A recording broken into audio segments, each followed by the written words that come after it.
उत्तर प्रदेशच्या प्रयागराजमध्ये महाकुंभाची जोरदार तयारी सुरू आहे। या कुंभ संदर्भात लोकांमध्ये मोठा उत्साह देखील पाहायला मिळतोय। दरम्यान पंतप्रधान नरेंद्र मोदींनी संगम शहराला भेट दिलेली आहे।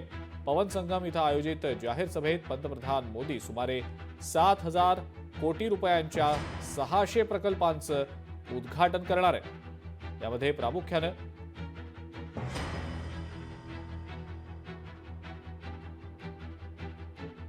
किल्ल्यातील अद्ययावत समुद्रगुप्त कॉरिडॉर, हनुमान मंदिर कॉरिडॉर, शृंगवरपूर धाम कॉरिडॉर आणि भारद्वाज आश्रम कॉरिडॉर यांचा समावेश आहे। आपण पाहतो ही दृश्य सध्या पंतप्रधान प्रयागराजमध्ये पोहोचलेले आहेत।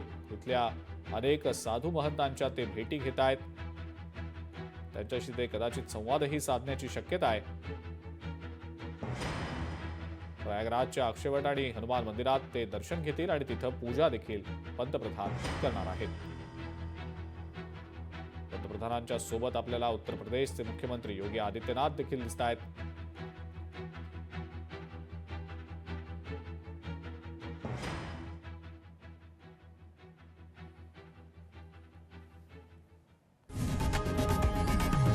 लोकशाही मराठी ऐका, पहा, जागरूक रहा।